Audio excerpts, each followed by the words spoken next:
আসসালামু আলাইকুম প্রিয় দর্শক, আইন শৃঙ্খলা পরিস্থিতি নিয়ে অনেক কথা হয়েছে। ঢাকা মহানগরের মধ্যে আমরা দেখেছি কয়েকদিন আগে উত্তরাতে প্রকাশ্যে কিভাবে একটা দম্পতিকে কুপানো হয়েছে, এটা নিয়ে নানা আলোচনা হয়েছে। মোহাম্মদপুরকে তো মোটামুটি সন্ত্রাসের একটা স্বর্গরাজ্যই বলা যায়, সেটাও আমরা দেখেছি, এটা নিয়ে আলোচনা হচ্ছে। এর মধ্যে যে ঘটনাটা ঘটল সেটা হলো বুধবার দিবাগত রাতে মোহাম্মদপুরে দুর্বৃত্তদের ধরতে যেয়ে এই অপারেশন ডেভিল হান্ট যখন চলছে সেই সময়ে বন্দুক যুদ্ধে দুজন মারা গেছে।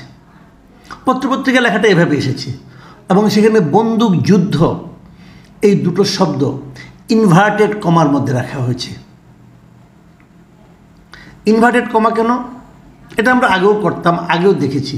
আপনারা বিভিন্ন সময় দেখবেন, আগে বিশেষ করে শেখ হাসিনার শাসন আমল, সেই সময় দেখেছি আমরা, এই যখন ক্রস ফায়ারে মারা যেত সেটাকে বন্দুক যুদ্ধ বলা হতো এবং সেই বন্দুক যুদ্ধ দুদিকে ইনভার্টেড কমা দিয়ে, মানে ওনারা বলেছেন বন্দুক যুদ্ধ। যে সাংবাদিক লিখেছেন অথবা যে সংবাদ মাধ্যম এটাকে ছাপিয়েছেন, ওনারা এটাকে বন্দুক যুদ্ধ বলতে চান কিনা সেটা ক্লিয়ার না। যেহেতু যারা অভিযান পরিচালনা করেছেন তারা বলেছেন বন্দুক যুদ্ধ, এই জন্য এটাকে একটা ইনভার্টেড কমার মধ্যে রাখা হতো। সেটা নিয়ে অনেক আলোচনা হতো, অনেক বিশ্লেষণ হতো। সেটার আবারও নতুন করে প্রয়োগ আমরা দেখছি এই সরকারের আমলে। এবং আগের বন্দুক যুদ্ধটাকে সারা দুনিয়ার লোক বলতো যে এটা মানবাধিকার বিরোধী একটা কাজ। কী নামে ডাকবো এটাকে? আমরা অনেক নামে ডাকতে পারেন। আপনি ক্রস ফায়ার বলতে পারেন, বন্দুক যুদ্ধও বলতে পারেন, বিচার বহির্ভূত হত্যাকাণ্ডও বলতে পারেন। কেবল সম্ভবত হত্যাকাণ্ড বলা যাবে না, কারণ এটা বললে আপনি ফেঁসে যাবেন। তখন আপনাকে বলা হবে, ভাই তুমি প্রমাণ করো এটা হত্যাকাণ্ড। কাজে ওইটা বলতে পারবেন না, নিজেরা আলাপ করতে পারবেন, কোনো সমস্যা নেই।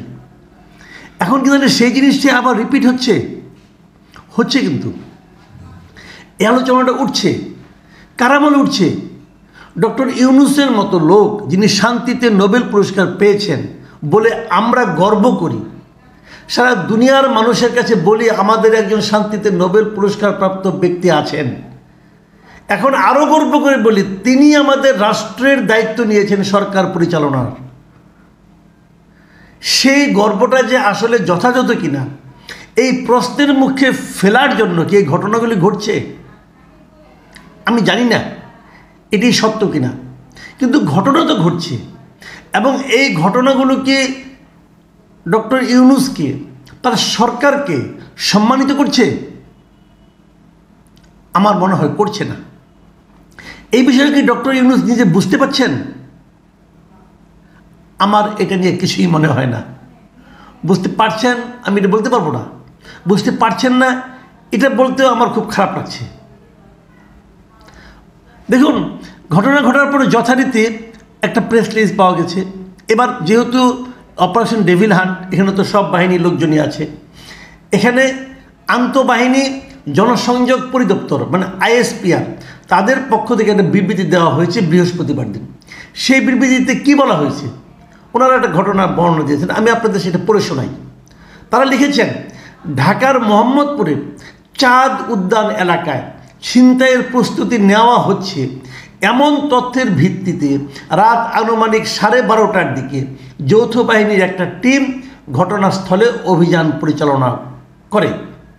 অভিযানের সময় যৌথ বাহিনীর সদস্যরা একটি গলির দুই পাশে ঘেরাও করলে সন্ত্রাসীরা একটি একতলা ভবনের ছাদ থেকে অভিযান পরিচালনাকারী দলটির উপর অতর্কিতে গুলি চালায়। দলটি আত্মরক্ষার্থে তৎক্ষণাৎ পাল্টা ব্যবস্থা গ্রহণ করে এবং 5 জন সন্ত্রাসীকে অস্ত্রসহ আটক করতে সক্ষম হয়। পরবর্তীতে বাড়িটিতে তল্লাশি চালিয়ে ছাদের উপর থেকে 2 জনের মৃতদেহ উদ্ধার করার কথাও বলা হয় এই বিবৃতিতে। আরও বলা হয়, আটককৃত ব্যক্তিদের কাছ থেকে একটি পিস্তল, 4 রাউন্ড গুলি এবং একটি চাপাতি উদ্ধার করা হয়েছে। তাদের বিরুদ্ধে আইনানুগ ব্যবস্থা নেওয়ার জন্য মোহাম্মদপুর থানায় হস্তান্তর করা হয়েছে।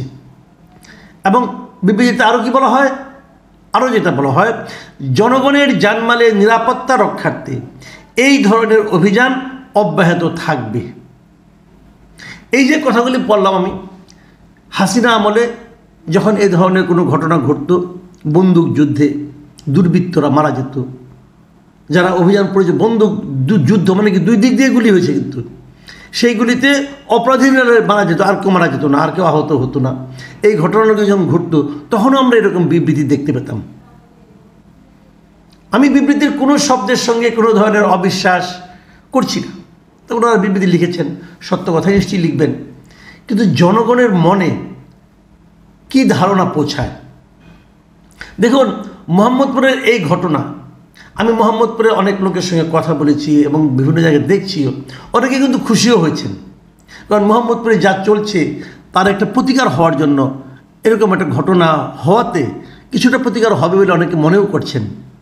সেটা একটা কথা, কিন্তু সেটা কি আইনের কথা? এই জায়গাটাতে আমার কথা, সেটা কি আইনের কথা? পরিস্থিতি যদি আপনার নিয়ন্ত্রণের বাইরে থাকে তার জন্য আপনি অভিযান চালাতেই পারেন, কোনো সমস্যা নাই। কিন্তু আপনি যদি একদম বুঝেও যান যে এই লোকটাই ছিনতাইয়ের জন্য দায়ী, এই লোকটাই এখানে অপরাধ করে বেড়ায়, তারপরেও কি তাকে আপনি গুলি করে মেরে ফেলতে পারেন? পারেন না। কিন্তু মানুষ অতিষ্ঠ হয়ে গিয়েছিল, কাজেই অতিষ্ঠ মানুষরা অনেক সময় হয়তো মনে করে একটা স্বস্তি অনুভব করে। কিন্তু আমার কথা হলো কি, যে মানুষকে স্বস্তি দেওয়ার জন্য কি এটাই একমাত্র পদ্ধতি? আর কোনো পদ্ধতি নেই? এই ঘটনাটা নিয়ে আমি একটা নিউজ পড়লাম আজকে, ডয়চে ভেলে বাংলাতে। মিস্টার হারুনুর রশিদ স্বপন এটা লিখেছেন, আপনার সময় পেলে এই রিপোর্টটা একটু পড়ে দেখবেন। এটা শিরোনাম ছিল, আগের মতোই চলছে বিচার বহির্ভূত হত্যাকাণ্ড, একটা কোশ্চেন মার্ক। এই রিপোর্টে মানবাধিকার সংগঠন আইন ও সালিশ কেন্দ্রের কিছু ইনফরমেশন, কিছু ডাটা দেওয়া হয়েছে এবং সেখানে বলা হয়েছে যে ডক্টর মোহাম্মদ ইউনূসের অন্তর্বর্তী সরকার দায়িত্ব নেওয়ার পর 5 মাস 20 দিনে, দায়িত্ব নেওয়ার পর প্রথম 5 মাস 20 দিনে আইন শৃঙ্খলা বাহিনীর হেফাজতে সারা দেশে কমপক্ষে 18 জন মারা গেছে। তাদের মধ্যে যৌথ বাহিনীর হেফাজতে মারা গেছে 12 জন। হেফাজতে যারা মারা গেছে তারা ক্রসফায়ার বা নির্যাতনের শিকার হয়ে মারা গেছে। Very interesting. আরেকটা কম্পারিজন আছে, মানে একটা তুলনা আছে। সেই তুলনাটা কি, এই 5 মাসে আইন শৃঙ্খলা বাহিনীর হেফাজতে 18 জন মারা গেলেও 2024 সালে 12 মাসে মারা গেছে মাত্র 21 জন। মানে 2024 সালে এরকম আইন শৃঙ্খলা বাহিনীর হেফাজতে 12 মাসে, পুরো 1 বছরে মারা গেছে 21 জন। আর এই সরকার দায়িত্ব নেওয়ার পর এই 5 মাসে মারা গেছে, 5 মাস 20 দিনে মারা গেছে 18 জন। পরিস্থিতির কি ড্রামাটিক কোনো চেঞ্জ হয়েছে? অসাধারণ কোনো ভালো অবস্থায় আমরা আসতে পেরেছি? আমি জানি এটা নিয়ে অনেক হিসাব হবে, একে অন্যকে দায়ী করা হবে, কিন্তু আমরা কাকে দায়ী করব?